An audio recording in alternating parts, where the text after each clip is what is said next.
welcome to episode 92 of Recotopia. I am Jeremy Scott. And I'm Dicer. And today's big recommend is Eternal Sunshine of the Spotless Mind. I'd like to give a shout out. Welcome to those of you watching us record this or listening to us record this live in the chat. Thank you for your participation and your attendance. We take attendance every week. We're just now telling you that, but we know who has been here the most. No, we here. Don't. Here. Present. The person who's been here the most is me. Aaron, before we jump into the big recommend, did you bring any small recommends to this week's show? Oh, yeah, that's something we do here. Yes, I did, in fact. I'm going to start with one that I have watched in my catch-up for the end of the year. Oftentimes, this time of year, those are awards-based films. This is not one of those. I don't think this is necessarily going for any awards. But it was worth of special mention because I had a really good time with it, and it's one you might not click on initially without some encouragement. I wanted to talk about You Are So Not Invited to My Bat Mitzvah.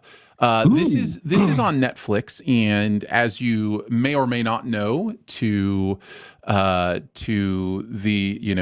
your own detriment or benefit, who knows? Adam Sandler has a deal with Netflix and makes a lot of movies on Netflix. This is a Sandler film.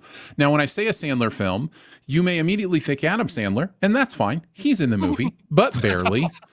But it's actually his daughters who are mostly in this movie. They have some of the primary roles here. His wife is also in the movie. So it's kind of a family affair for them. But it feels like a typical coming-of-age female story, but it's from such a specific Jewish perspective with the bat mitzvah stuff. And it also feels so genuine and genuinely funny and also genuinely traumatic with some of the stuff that happens that I couldn't help be swept away in this. I cried at this movie. I cried at the end of this movie. I thought it was really beautiful, really meaningful.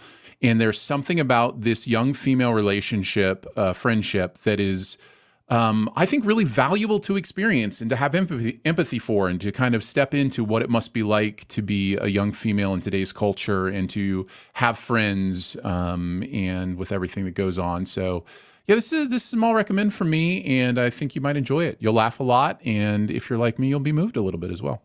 Wow, I'm shocked. And that's okay, because movies do that sometimes. Well, this went from nowhere near my radar to kind of on it now. That's how you sell a movie, Aaron. Yeah, I knew the basic idea that it was his daughter and he was in the film, but she was kind of the star. Mm-hmm. But I just presumed, which I do a lot, that it was going to be the Sandler-style signature humor. And I'm so glad to learn that it's not, because the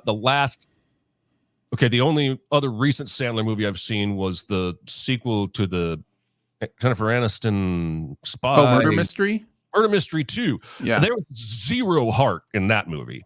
Nobody's even interested in heart in that movie. Right. They're just sleepwalking. So I'm glad to hear that this is good. My first small recommend is a movie from 2012 called Mud with Matthew McConaughey, that I have long confused as one of two other movies with Matthew McConaughey, and so therefore I had never watched it. Let me see if I can pull up which movies I confused for this. It's the one where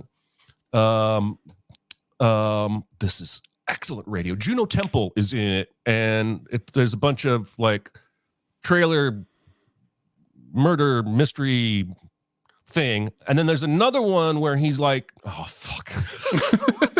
Let me just look up him. You can keep talking. IMDb. I'll look him up. Okay. Anyway, Mud stars basically Ty Sheridan. It's Ty Sheridan, right? Yes, Ty Sheridan, who I have only seen as an older, like young adult actor. I'd never seen him as a teenager, and he is incredible in this movie.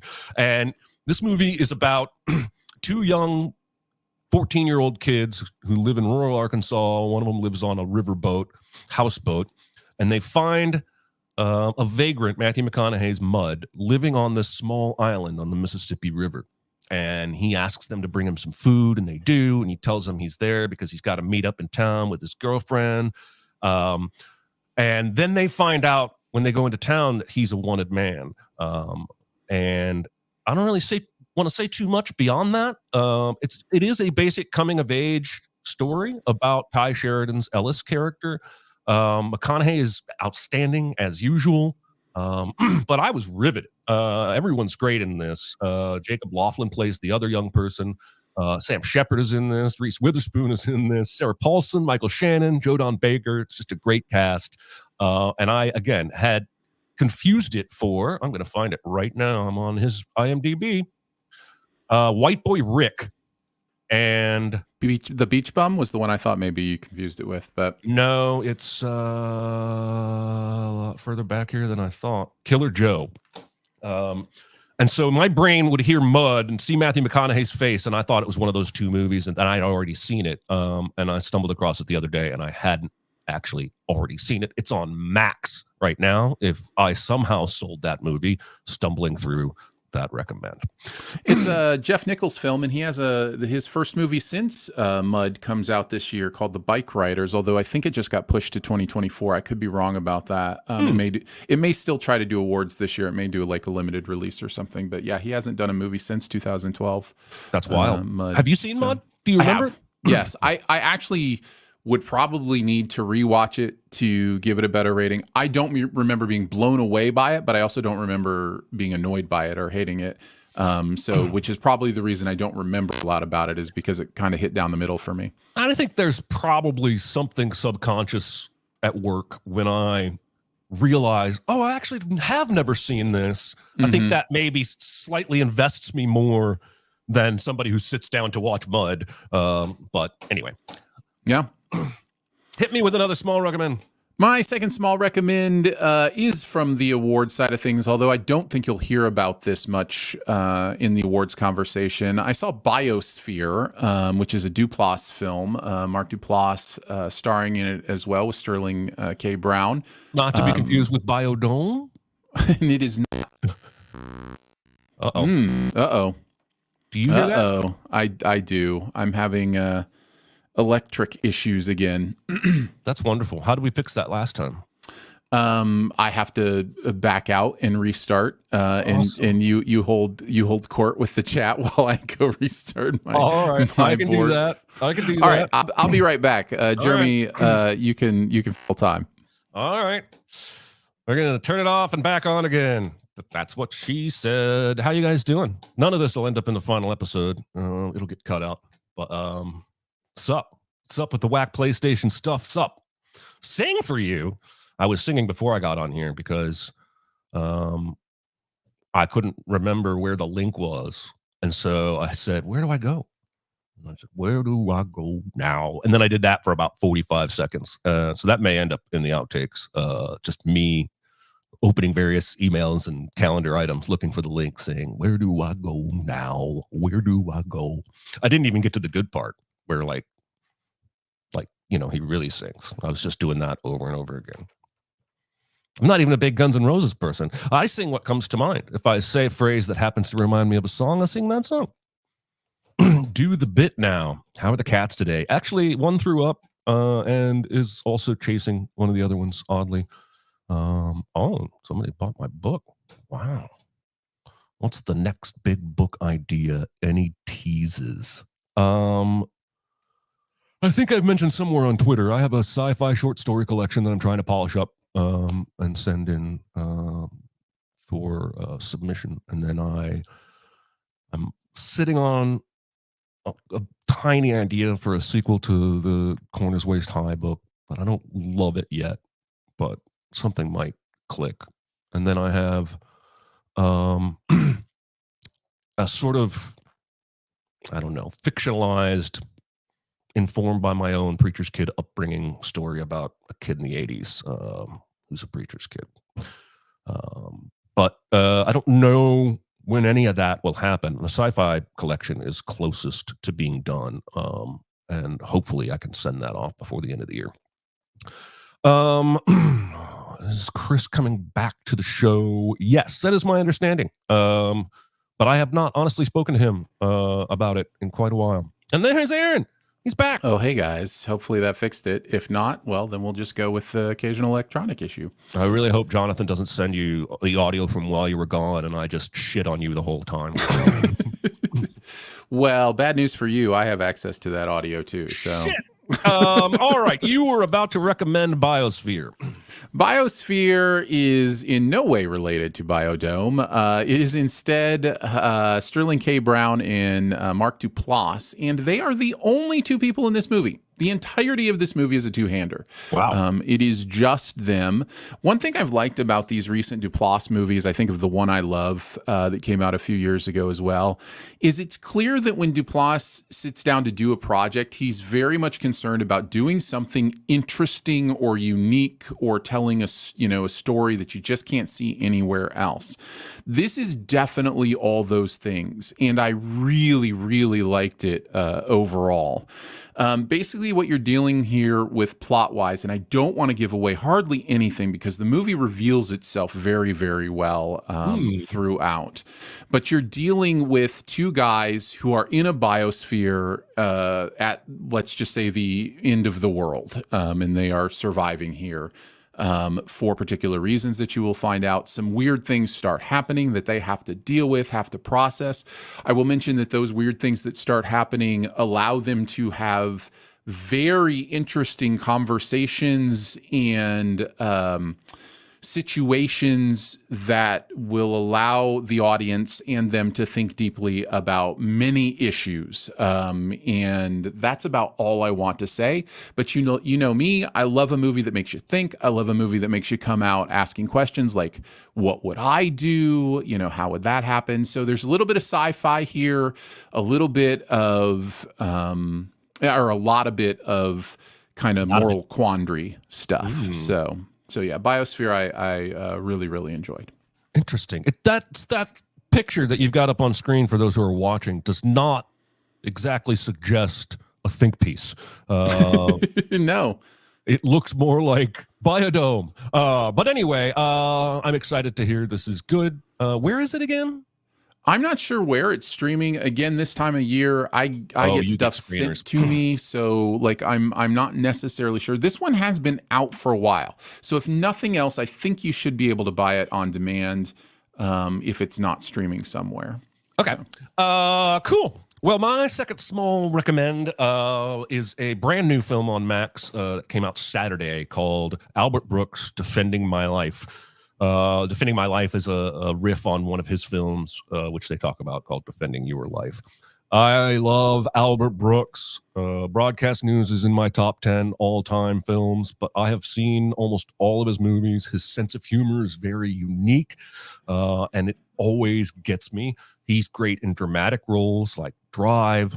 And this is a documentary where Rob Reiner sits down and has a long conversation with Albert Brooks about his career. And it's interspersed with so much footage from stuff I never knew about early in his career. But then they go through all the movies he directed and his prominent acting roles. This is a great pairing because they went to high school together and they were in drama productions together in high school. Imagine two of our greatest comedic filmmakers high school. That's wild to me. So they have a really good relationship. They have, and Rob Reiner is an incredibly talented actor and filmmaker in his own right. So he's a great person to guide through this life. Early Albert Brooks on The Tonight Show and other talk shows I had never seen, and he was wild. He did a routine where he's an elephant trainer, but he couldn't bring the elephant today, so he brought a frog. So you just had to imagine the frog was an elephant. And he's like, now we're going to do the trick where the elephant puts his foot on my head but doesn't crush me. And he lays down on the ground and he puts the frog on the side of his head. And the whole thing is this conceptual bit. He does some hysterical riffs on ventriloquism where his lips just move freely, not even trying to hide that he's doing the voice. He's just a really funny, witty, unique voice early on in his career. And then this thing gets every famous living funny person you can think of on the record about what they think about Albert Brooks, and they all think he's a genius. This movie was practically made for me, but I think it's great even if you're not a huge Albert Brooks fan, and it will definitely expose you to some movies you could watch that he made that you may not have been aware of. This sounds amazing. Definitely immediately goes on my list. When was this made? When was this documentary made? This year, I believe. So it was this year? Yeah, that's I mean, I just closed that tab out, but yeah, that was my understanding. Cool. I mean, it just came out Saturday. Yeah, 2023. Nice. Excited to check that one out for sure. Yes, Very he nice. did do the best guest character on The Simpsons. That's absolutely true, Slab. One of the most famous episodes. All right, it's time for our big recommend. Aaron, take us away. We're going to talk about Eternal Sunshine, a movie I will say right off the top. We debated at the end of last episode whether it was sad or happy. I am happy to stand here and say I will be fighting for the fact that this movie is very hopeful and has a lot of sunshine in it. You're so wrong. I'm very excited to have that conversation with you. I will go through this plot the best I can. It is Charlie Kaufman, so just know that things get weird in this movie. We start with Joel, who is played by Jim Carrey, having an off day, so he impulsively hops a train to Montauk and explores a freezing beach. He says at one point after noticing a woman, "Why do I fall in love with every woman I see who shows me the least bit of attention?" That's me from college, baby. Also foreshadowing some things there. Clementine is Kate Winslet, and she appears, and they chat on the train. They kind of have this moment in a diner and then on the train. It doesn't really go great, but he gives her a ride home, and there's a little bit of tension. Something's off, something's weird. Eventually, they get a drink, and she says to give her a call. He does, and then they go lay on the cracked ice and look at constellations. Why is that so funny to me? That's literally what happens. It is literally what happens. Hysterical. And then Frodo shows up, and at the window, Elijah Wood shows up and knocks on the van window and asks what he is doing in a very strange way. We, of course, will come to find out why he is asking that in such a strange way, but we don't know now if this is their first time watching the movie. Cue the titles and a weeping Jim Carrey through the titles. Things are now getting weird as we continue into the movie. A van is tailing him, and someone is asking him questions. Frodo and the Hulk come in, and all of a sudden, we are into some very weird backstory where things are disappearing from his life. Now, the movie makes the choice not to make some things obvious. So at first, you're kind of getting your feet underneath you as to what is in the real world, what is happening in this mind world where things are getting erased. And you kind of transition in a very normal movie way to the bookstore and what's going on there. He's trying to give a gift to somebody at the bookstore. Well, he finds out in that moment that Clementine has erased him from her life through this new technology that a company called Lacuna does. So he goes into Lacuna so that he can meet Kirsten Dunst and Tom Wilkinson, who apparently work there. He then decides he must also erase her from his memory now that she has erased him from hers. So he collects all his Clementine memory stuff and goes through that process. We as an audience are becoming increasingly aware that he is in the process of doing that right now, that the stuff we are seeing are memories that are getting erased from his memory right now. And as we go through memory after memory, including the last time he saw her after she wrecked his car, and he says he assumes that she slept with someone and that that's what she does to get attention. And this is the end of this relationship that we are seeing. It is also memory that is being erased. We then find out as we kind of cut back to the real world and back to the memory erasing stuff, and we're getting a better idea of which is which now. We're getting a better idea of what's real and what's in the memory palace. We find out that Frodo is actually a creeper. He's a panty sniffer, but he is also now... What he's got into you today, man? I don't know. And he's now dating Clementine. And this is creepy stuff, Jeremy. This is really creepy stuff. He's now dating Clementine, and Joel seems like he can hear this. This is a big point in the plot where Joel is now realizing he is what's the word for when you can active dream, like you can control your dreams? There's a technical term for it. He's lucid. Yeah, lucid dream. He's lucid memory wiping right now. Like he is somehow both controlling what he can hear. He also finds he can open his eyes and actually see the room that he's in while this is happening. He wonders as he hears these voices how this Elijah Wood character knows that she's called Tangerine. This, of course, is because when she had her memory wiped, the Elijah Wood character has creeped on her and knows all that stuff and is actually using his the way that he fell in love with her to try and have her fall in love with him. He's copying him. He's a super villain, man. Yeah, he really is. He really is. So the absolute disrespect they show this man as he is having his memory wiped happens during this time. They dance on his bed. They have sex in the room. They use him as a tabletop to put their food on. They are just completely disrespecting him. He is continuing to work his way through the memories. It becomes clear now that he wishes he hadn't erased specifically the good memories. He's now experiencing the good memories being erased and really wanting those to be kept. But those are going too. He tries to scream out, "Can you hear me? I want to call it off. I want this over with," but nobody can hear his cries. At one point, he's in the woods with a conversation with Clementine. She says, "Oh, just wake yourself up." And he starts to be sarcastic. "Oh, okay, that's going to work like gangbusters." And then it actually does for a second, as like we said, he continues to learn that he can kind of do stuff. So they get another idea. The next idea is to hide her in a memory that won't get erased. This is brilliant. Yeah. This is such a cool idea. So then we get some other ennui through the trauma of his childhood as he is tiny Jim Carrey under a table, looking up to his mom. He tries to replace the person that was going to watch him with her, with Clementine. So yeah, he remembers a childhood rainstorm. Mrs. Hamlin is, I think it's the woman's name. So he's trying to put her in these places. In the real world, Bare Butt Hulk wakes up and realizes that something has gone wrong. So he calls his boss, which is Tom Wilkinson.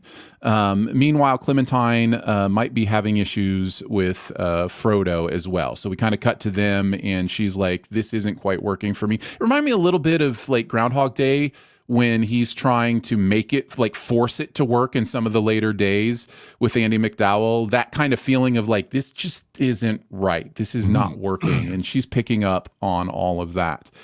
Tom Wilkinson arrives to save the day, drugs him a little bit more. Howard, by the way, Dr. Howard, I think is the character's name, seems to get things back on track, but Joel is still trying to outrun the erasing and hide her again and other stuff.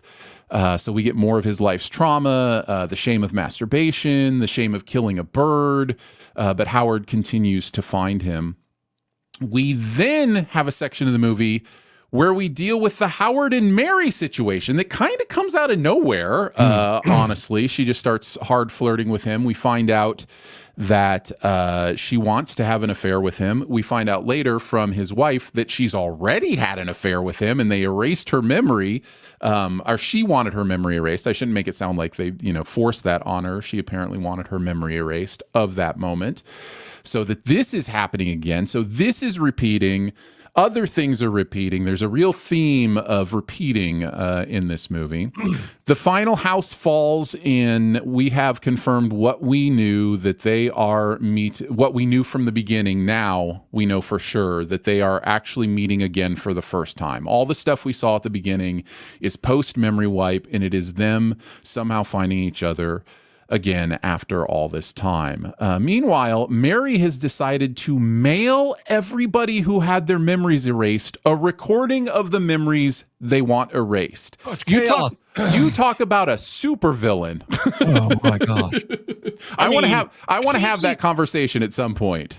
We will, but she at least, I believe, has good intentions in the moment. Yes, but it is a terrible action. Absolutely. That is a terrible thing to do. Absolutely. So yes, I think she thinks she's doing the right thing.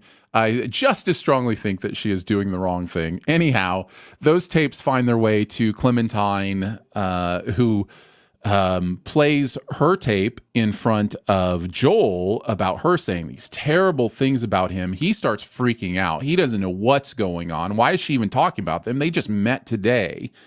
Then he gets home, finds his tape, and she says it's only fair that, you know, that she listens to his tape since he listened to hers. And so they let it play as they realize that they had this relationship and it came to a bad end, and they can just hear in their voices where they landed in that relationship. Then it comes to a hallway scene. He chases her out to the hallway after she's left.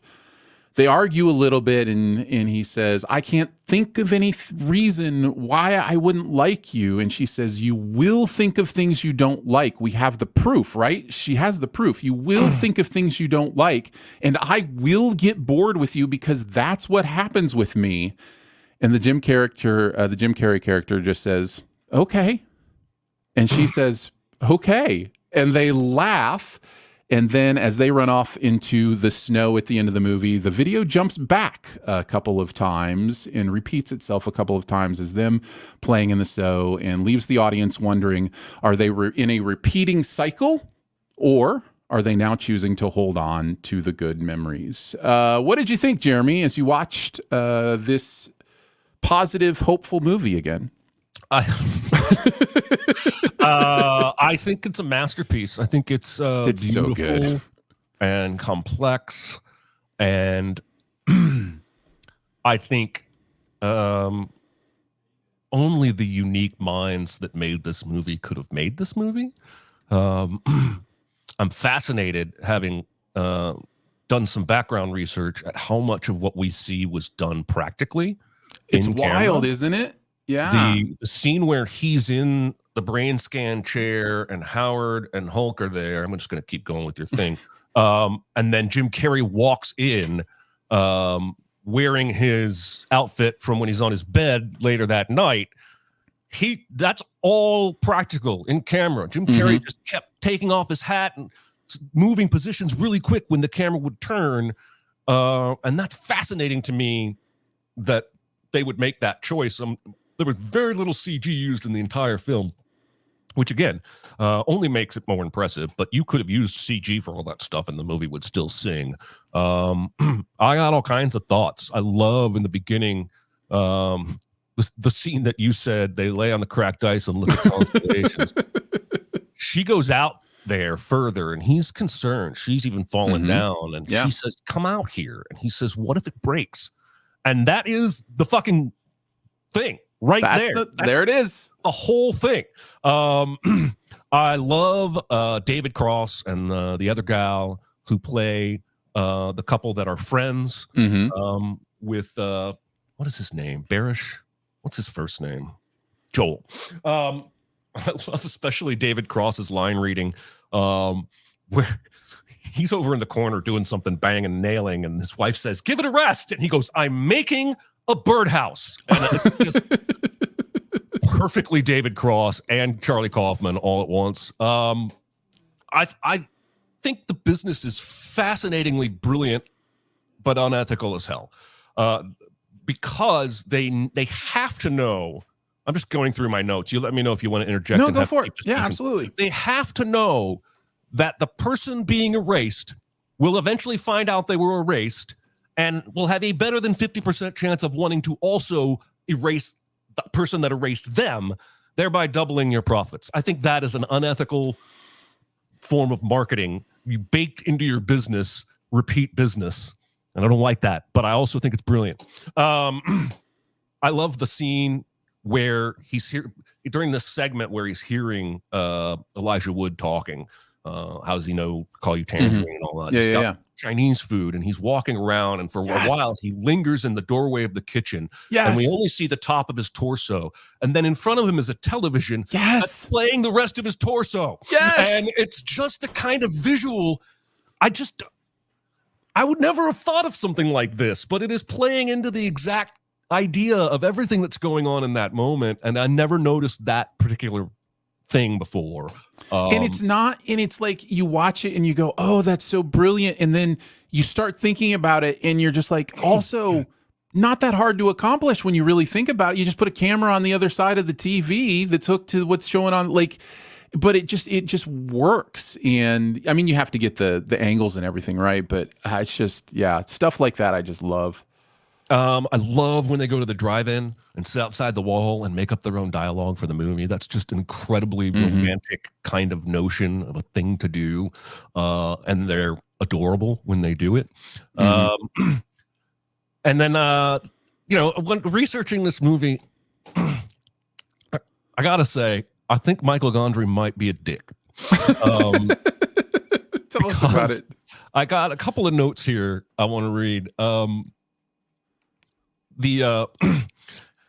He just didn't tell everybody everything. He told Kate Winslet before they made the movie, hey, this is a comedy. And he told Jim Carrey, hey, this is a drama. And those kind of tricks are generally okay with me. I don't really have a problem with that. But well, and he's playing off what they usually do, right? Like his intent is to bring Kate more into the comedic realm and Jim more into the dramatic realm. Yeah. Here are the two notes that matter the most. When Jim Carrey first met with Michael Gondry is it Michael or Michelle Gondry? I think it may be Michelle. I'll just say Gondry. About starring in the film, Carrey was suffering from a depressive episode. Over lunch, Gondry told Carrey, "You are so beautiful right now. You are so broken. Please don't get well." That's not okay. That is not okay. And then the other note is, after filming the scene in the sink for over 2 hours, Kate Winslet fainted, and Gondry wanted to continue filming, which made Jim Carrey angry, and he refused to continue shooting until Winslet was okay. So Gondry sounds to me like a Hitchcockian kind of guy that is going to pursue his vision at the expense of his actors. And that kind of doesn't sit easy with me, but some of our greatest art has come from some of our most damaging people. But I never knew any of that before we did this podcast. Well, it genuinely is a cultural shift from the demanding, overbearing style of leadership and coaching. You look at sports and you look at what was considered good coaching, 50 years ago, and you just go, those people are abusing high school children. like that is, and I don't mean I just mean in a verbal, way in that instance. But the same was true in movies. It was like, that was thought to be the way you got the best performance, was to traumatize, trick, and otherwise,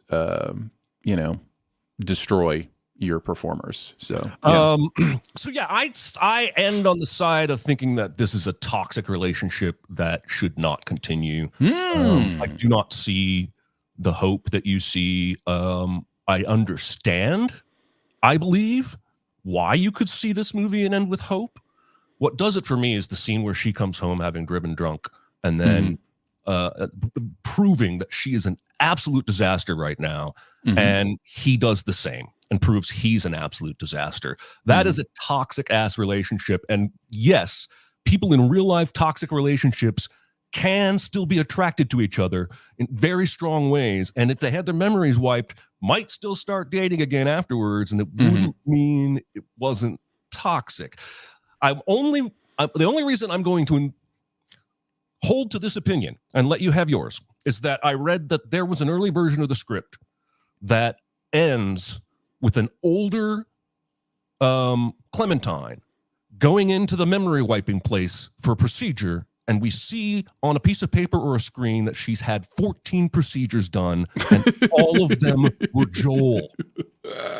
All of them. Amazing. So granted, an early version of the script does not impact the film that we see. But it does suggest to me the headspace of where the filmmakers might have been at. I think like most good movies, and I think this is a great movie. Like most good movies, you want to leave the audience with the ability to use their own worldview to think about the things that are deep and meaningful to them in a way that, you know, gives them something to process, gives them something to think through. I think the probably, if I'm going to make some assumptions, which I'm going to do right now, probably the reason they went away from that ending is that is too clear of an ending. There's no nuance in that ending, right? Yes. And that's what I love about the repeating of the snow thing at the end. There is nuance there. Like he could be making exactly the same point as that original ending was making. This is going to happen again and again, but it allows the and viewer again to decide. Yes. Yeah, I absolutely agree. Yeah. And so as much as I will be the one on here saying, here's where I find hope, here's where I find beauty, those kind of things, I do it well aware that A, probably isn't the intention of the writer or the filmmaker necessarily, but that the movie allows me to make those conclusions. It allows me to think those thoughts or to process the world in that way. The best argument to make for hope is that by somehow hearing themselves say all the terrible shit about the other one, they become changed, which I will buy as a possibility. That because if they were in some kind of loop and never got a chance to hear that, then it's definitely bleak to me. But the fact that they are confronted with their own harsh judgments of the other, even in the same room when his is playing, I will buy the interpretation that does change them fundamentally as humans and how they approach their relationship. I don't take that interpretation. The toxic stuff is this relationship plays out for us in reverse, and it plays out exactly how toxic relationships play out. Like if you reverse it, it starts out all lovey and happy, and everything is quirky and fun and silly, and we just go with it, and then the cracks start to show, and then we start to be mean to each other. And again, I have been in toxic relationships, and I have had breakups, like that credit scene where he's just bawling in the car. Sure. Man, that happened to me a good 3 or 4 times. So I can really connect to it, but I walk away from this movie a little bit sad because I feel like they are not a good match. They are just really attracted to each other. That's why movies are awesome. More than I think the movie wants it to be more than just they're attracted to each other, though. I think especially in showing us Jim Carrey watching his good memories be erased, it's trying to say, like, no matter what the correct, quote unquote, correct decision is for them to make, whether it's to separate or stay together. And I think the movie is very much about where is that line? Where is that toxicity line in a relationship? Because every relationship has sacrifices. Every relationship has, good memories and bad memories. Not every relationship has one saying you fuck people to make them like you. I understand, but I would also hesitate, I guess, to guess, because I don't know, because I've never said this, but I would hesitate to guess that some relationships that overall we would call positive relationships have said terrible things like that, in a moment, right? Like that there are, makes me sad. It makes me very sad too, but it's also kind of the theme that Anatomy of a Fall was dealing with, which is like when you take a couple's anger with each other or their fight and the things that they say during that time out of context, you can read a story into those moments where we're at our worst. And I think you're right, Jeremy. I don't think there's anything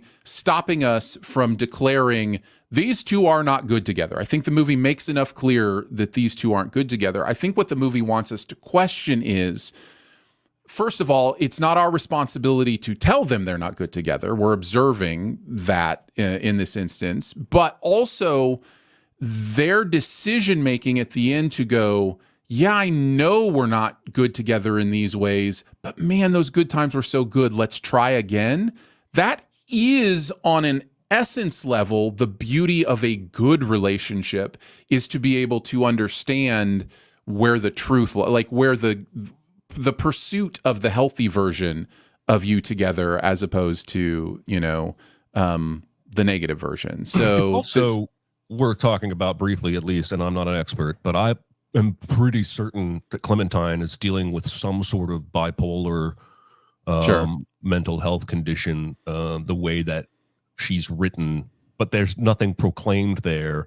And that would only lead me a little bit more towards your interpretation that they are accepting that they're not going to be perfect. They are accepting that times are going to be rough. The movie is also asking us, I believe, to make an assessment of our own trauma and understand that it never should have happened to us. It's terrible that it did. And yet to erase that memory is to erase possible good things that happened because of that. That doesn't mean it was a good thing. It just means as human beings, we are able to survive, to adapt, to, do other things. And to erase the memory of the trauma in many ways is to erase growth or maturity, or even knowledge and a loss of naivete, and like all these things that are important as you become older and see the world. Like our worldview depends on those things. So I think the movie is making another point about the idea of sometimes we wish we could change the past instead of understanding how complex and nuanced the past really is. Or even perspective wise, I think I could make an argument that the movie is saying that the good moments are sweeter because the bad moments exist. Like, I've brought this up a number of times. There was a car commercial 15 years ago, and I loved the slogan because it was drive everything else first. And it basically said, you need to see what bad looks like, right, so that you understand what good looks like. Right. And I think I think that's why the movie plays the way it does. The bad memories come out first. And that's when you realize, oh, he probably had forgotten the good memories. The bad ones had overshadowed the good ones. And it's just deep. There's so many ways to come at it, come out from it, talk about it. And I think it's a masterpiece. I'm gonna go through some more non-deep things that stood out to me. Someone's at the front door. Someone's at our front door. That just rang the doorbell.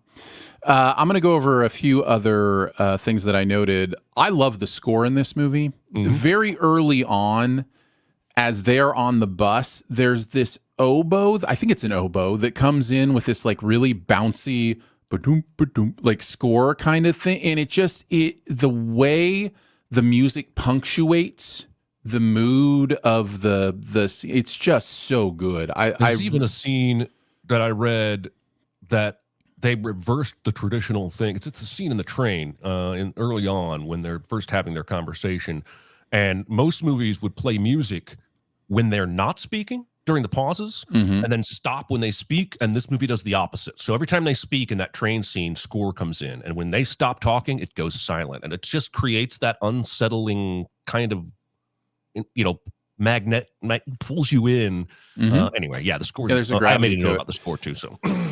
Jim Carrey is so good in this. It makes me very sad that he was dealing with whatever he was dealing with, and more sad that Michel Gondry would encourage him not to get help. That's just disgusting, in my opinion. Yes. But he is so good in this, and I genuinely get sad when I think about how much he wanted recognition from his peers in the work that he was doing that probably deserved some kudos and some recognition from his peers, and the process he had to go through to come through the other side of going, oh, I guess I don't need that, is, I don't know. I get sad for the journey he spent investing in being a high quality dramatic actor, and then coming through the other side, realizing that the pursuit was fine, the work was great, but that his priorities were in the wrong place for him. This is stuff he said. Well, I think that's true for everyone. Like, yeah. I know Jonah Hill's not having a great PR year, but that documentary he did with his therapist, he tells a story in there about after he got nominated for an Oscar, he realized, oh shit, like the ideal perfect life is still not making me happy. Like I have to look for happiness somewhere outside of what I thought was going to provide it. That right. stuck with me from that film. I'm trying to apply that to my life. Yeah. Charlie Kaufman's a genius. I'll say it as many times as I get an opportunity to. I love the way his brain works. Gondry also works really well with Carrie. I don't know if anybody else, maybe I was the only one who saw the TV show Kidding that Jim Carrey is in that Gondry did. I think there's a lot to glean from that show as well. So I'll throw in a little subtle recommend for that. The amazing effects, you've already mentioned them a little bit. I wanted to mention a couple others. The first one that popped out to me was when he's walking from the bookstore into the home, and you just get a sense of he's walking out of the bookstore, but he walks right into a living room of a house. And again, it's not like it's not like a magic trick. We all know they built a set that was the bookstore and they had a door that went into a set that was a living room. But the effect of how the lights get turned out as an example of the memory being erased, and then he's in the living room, like it's just the conceptualization of it is just so good. You mentioned the shot of Carrie eating takeout through the TV, which I wanted to mention. The people disappearing from the train station has always stood out to me. That is a shot that I'm pretty sure was not done practically, but it's still nonetheless pretty amazing. And then the Baby Joel stuff, just building that big set and having Jim Carrey play a little kid under the table, and just all that stuff worked really well. Especially when they do cut during that sequence to two child actors, they keep using Jim Carrey. I forgot her name. Clementine. They keep using the adult actors' voices. Yes. Even though it's child actors on screen. I thought that was an interesting touch too. Sand is overrated. It's just tiny little rocks. I thought he and Anakin Skywalker should get together and just lament on sand. It's everywhere. The absolute genius that is giving us the backstory we need as it's being erased. Just the thought of doing it in that way, that like the freedom you have as a writer or a director to give the audience the information you want to give them at whatever point you want to give it to them, because we're just jumping around his memories to erase them. Like it has a literal, practical purpose in the story. And it also allows to do all the exposition you would ever want to do. It's a really genius conceit as far as how the exposition is done. The quote, "My crotch is still here just as you remember it," just makes me laugh every single time. And then I wanted to mention the doll story that Clementine tells. I think it's one of the saddest stories and speaks to her childhood trauma when she's talking about having a doll because the doll was ugly, and then telling the doll, you can't be ugly, be pretty, and knowing that she was talking to herself, and just powerful stuff. And I couldn't finish without mentioning the primary quotes of this movie that Mary delivers to us, by the way. One of them from Nietzsche, "Blessed are the forgetful, for they forget the error of their blunders," certainly speaks to what you were saying about the intent of this is probably the more cynical view, because when you talk about blunders, you're not talking about forgetting, the good stuff. But then the secondary quote puts a little nuance on that, which is, "How happy is the blameless vestal's lot, the world forgetting by the world forgot, eternal sunshine of the spotless mind, each prayer accepted, each wish resigned." Ignorance is bliss is basically the theme there, and the movie, I think, says, but is it? So that's kind of a really beautiful symmetry going on there as well. Just good stuff all around. Man, this is just a good watch. It really is. It's brilliant, and I'm glad you brought it to the show, and I hope that some people got exposed to it and agree with me about the ending. You got a double feature for us? You ready for the double feature? Let's do the double feature. Before picking, I had a list of, looks like 12 possibles, which is the most I've ever come up with. But that speaks to how difficult this is to match up a double feature with, because there are two things you might want to tie a double feature to, and that's either the memory play or what I'm calling toxic relationship. And I think the movie's pretty clear it's a toxic relationship. Okay. I just there's a line where you go, yes, but how much of, anyways, continue. I can hardly think of any movies that both play with memory as a core theme, but also focus on a toxic relationship. When I was playing with memory, I looked at things like Memento. I looked at things like The Jacket, which is partially a time-traveling movie. I really, really wanted to go with Blue Valentine because I think that is the perfect toxic relationship pairing. But it wasn't perfect enough for me, even though that movie is a perfect double pairing, double feature. I'm going with Vanilla Sky, which is a movie that plays with what is real and what is not real. It includes a toxic relationship as well as a new relationship. I don't necessarily want to spoil Vanilla Sky, but I will say that a character at the end of the movie has a choice to go back and relive their life the way they had or not. And I think that's maybe the key thing that makes this a double feature for me, is that the main character faces a very similar choice at the end. And I think a lot of the themes are the same. A lot of the symbolism would match up. Yeah, that's good. I settled on Vanilla Sky. It's not necessarily a movie I would straight up recommend. I would almost recommend Open Your Eyes, which is the Spanish language version that it is a remake of, and I think is better. But I do think it is good, and I think it is a good pairing for this movie. So there you go. Good choice. And now I think it falls to me to tell you next week's homework. And there was actually a little foreshadowing in the small recommends for this week's homework. And I noticed one person in the chat has just watched this movie. It's going to blow their minds. Defending Your Life, an Albert Brooks movie where he goes to heaven and he goes to a purgatory-ish place and has to defend his life to a panel. And he meets Meryl Streep and kind of falls for her. This movie's awesome. I haven't seen it in probably 8 or 9 years. It is on Max right now. And I do want to be clear that we are going to skip a week on this show. There will be no show next week. Our recording week next week is Thanksgiving week.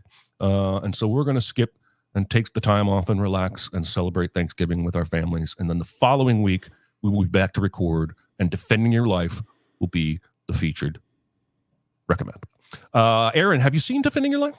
I have not. I'm excited to check it out. I'm always excited for Albert Brooks movies I haven't seen and Meryl Streep movies I haven't seen. So hey, this ticks both of those boxes. Hey, imagine that. All right. Well, I think that's going to do it for this week's episode. Thanks again to the chat for coming out. You guys are special to us, and we like seeing your avatars every week and reading your comments. And next week, your homework is, no, not next week, 2 weeks. Defending Your Life, Albert Brooks. It's on Max. I hope you love it. For Aaron Dicer, I'm Jeremy Scott, and we'll see you next time. See you guys.